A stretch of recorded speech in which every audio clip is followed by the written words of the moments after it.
Coach, up next for your group, the New York Knickerbockers, a team that didn't play with Carmelo Anthony last game, but they really took it to the Oklahoma City Thunder. How do you prepare for a group not knowing if Carmelo's playing?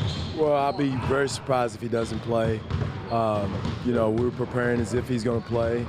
And, they're a very hard-playing team, especially their guys. Lance Thomas is having a phenomenal year. Langston Galloway's having a phenomenal year.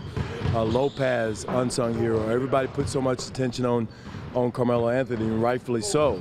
But those other guys are the ones that contribute and really do a good job of playing their role and really executing the triangle offense or whatever the play they're running. But they really do a great job of contributing to their wins. Did Kyle get any work in today? No, he didn't. He's a little sore, but we'll see where he is tomorrow. But nothing. There's no breaks, no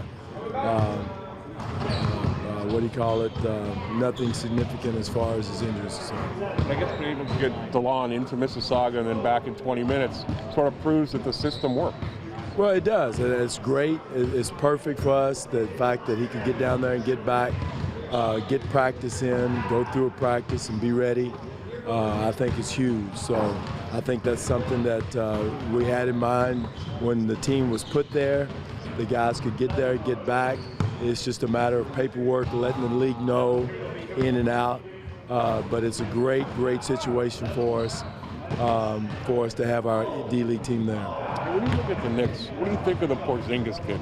Oh, I think I tell you what, I was telling somebody last night, he reminds me so much of Dirk Nowitzki at a young age. Long, lanky, unassuming looking, like, okay, I can take this guy, but there's an inner toughness there and definitely a talent that reminds you a lot of Nowitzki at an early age. He can get his shot off. He's an excellent offensive rebounder. He had, 3 or 4 against us and 1 dunk over our heads. So this young man is going to be a force to be reckoned with for a long time in this league. And speaking with Louis Scola about this stretch of wins, he mentioned the simple fact that it might be encouraging during the beginning.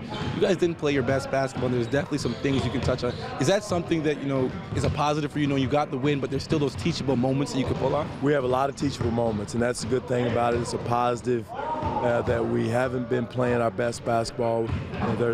But again, at some point, we got to use those teachable moments. We got to improve on those teachable moments. We can't just keep talking about it. Talk is cheap. I mean, we all talk, get hyped up and all that, but again, it's about getting it done on the court. It's a result-driven league, and but again, I like where we are right now. I like the steps we're taking. I like the grittiness that we have when it's time for it. Sometimes we wait a little bit too long to get there, but we eventually get there. So I think it's something that we can build on and go with. I like the way our bench is playing right now. I think they're playing some of their best basketball, and we need for that to continue. Coach, you talk about building on that stretch. I mean, you've tied the franchise records for the most wins so far. Is number 10 lurking in the back of your minds? Not really.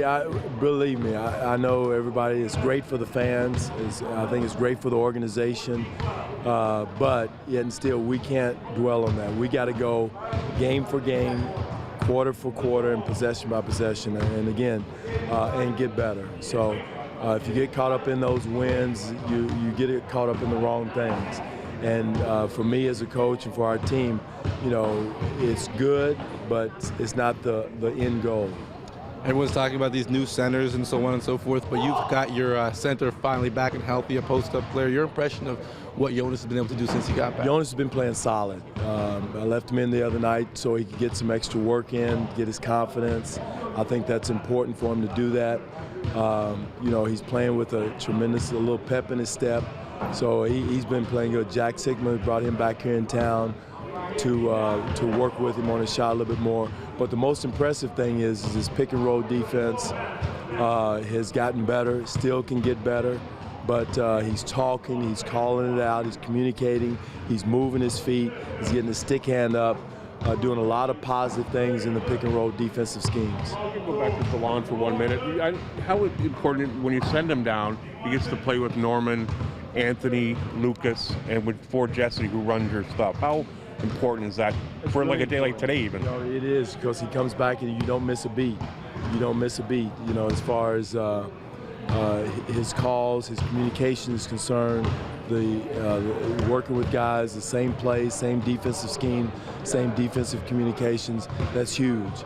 That way you don't come back and you're not all lost. And again, his time, I told him the other day, his time is going to come at some point with this team. I don't know when, and hopefully it's not an unfortunate opportunity, but you got to be ready because this league is unforgiving. They smell red meat in the water, they're going to come and get it. So you got to be ready when you step on. And that's one thing Lucas did when he had his opportunity.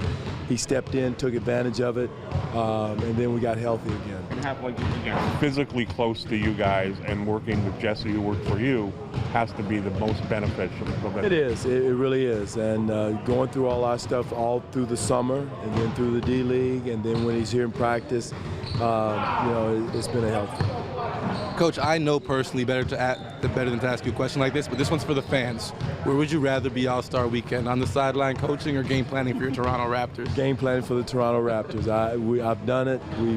I've had 2 All-Star games. It's fun. It's great. But I'd much rather be doing something that's very productive, which is getting our team ready. I think it's going to be great for the city. It's going to be great. Hopefully we get DeMar in and have 2 guys represent the organization here in our city. It's a great shot in the arm. I think we got a lot of positive things going on for our team, our organization, and we gotta really enjoy it and understand where we've been and where we're going and what we've got going here right now.